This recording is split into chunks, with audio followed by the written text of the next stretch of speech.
ప్రజల కోసం వచ్చామని చెప్పేవాళ్ళు ఎలా దొంగ నాయకులుగా మారిపోతారు?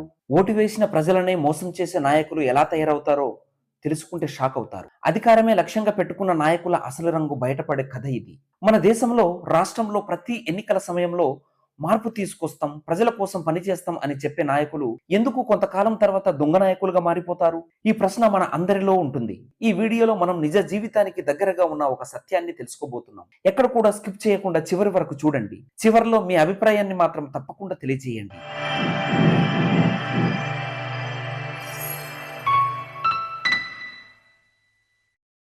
నాయకులు మొదట మంచి ఉద్దేశాలతో రాజకీయాల్లోకి వస్తారు. కానీ తర్వాత డబ్బు, అధికార తాపత్రయం, స్వార్థం మరియు చుట్టూ ఉన్న చెడు ప్రభావం వాళ్ళను మార్చేస్తుంది. మొదట ప్రజల కోసం పనిచేసే వ్యక్తిగా వచ్చి తర్వాత పార్టీ కోసం పనిచేసే వ్యక్తిగా మారుతాడు. చివరికి తన స్వార్థం కోసం మాత్రమే పనిచేసే దొంగ నాయకుడిగా మారిపోతాడు. ఈ మార్పు ఒక్క రోజులో జరగదు. చిన్న చిన్న రాజీ నిర్ణయాలు, తప్పుడు మార్గాలు, అధికారం మీద మోజు, ఇవి అన్ని కలిసి ఒక మంచి వ్యక్తిని చెడ్డ నాయకుడిగా తయారు చేస్తాయి. ఈ వీడియోలో దొంగ నాయకులు ఎలా తయారవుతారు, వాళ్ళ మానసిక స్థితి ఎలా మారుతుంది, ప్రజలు చేసే తప్పులు ఏమిటి, మనం ఎలా జాగ్రత్త పడాలి, ఇవి అన్నింటినీ స్పష్టంగా సింపుల్ గా మీకు అర్థమయ్యే రీతిలో చెప్పబోతున్నాను. ఈ వీడియో చూసిన తర్వాత మీరు ఓటు వేయడానికి ముందు తప్పకుండా ఆలోచిస్తారు, ఆలోచించాలి కూడా.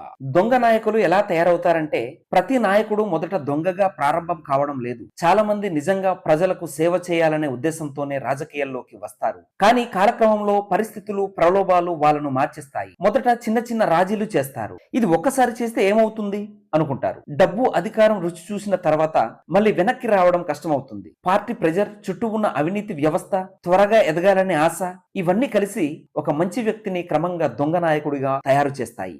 వాళ్ళ మానసిక స్థితి ఎలా మారతాయంటే, మొదట ప్రజల కోసం అనుకునే మనస్తత్వం తర్వాత నా కోసం అన్నట్టుగా మారుతుంది. సేవా భావన స్వార్థ భావనగా మారుతుంది. బాధ్యత అధికార మోజుగా మారుతుంది. నిజాయితీ లాభం కోసం మారిపోతుంది. వాళ్ళు మెల్లగా ఇలా ఆలోచించడం మొదలు పెడతారు. ప్రతి ఒక్కరూ ఇదే చేస్తున్నారు, డబ్బు లేకపోతే పవర్ ఉండదు, నేను తీసుకోకపోతే ఇంకొకరు తీసుకుంటారు.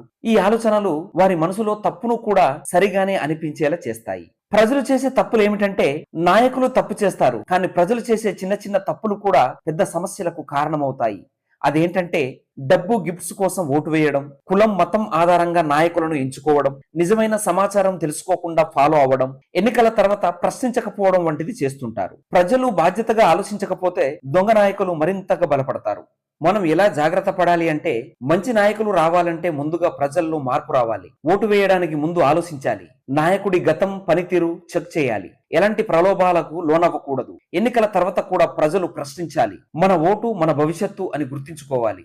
ఈ వీడియోలో నేను చివరిగా చెప్పదలుచుకున్నది ఏమిటంటే, ప్రజలు 5 సంవత్సరాలకు ఒకసారి వేసే ఓటు విలువను తెలుసుకోవాలి. ప్రజలు అవగాహనతో ఉంటే దొంగ నాయకులకు అవకాశం తగ్గుతుంది. నాయకులు మారాలి అంటే ముందుగా ప్రజల ఆలోచన మారాలి. ప్రజలు చైతన్యం కావాలి. ప్రజలకు ప్రశ్నించడం రావాలి. అప్పుడే దొంగ నాయకులను నివారించగలుగుతాం.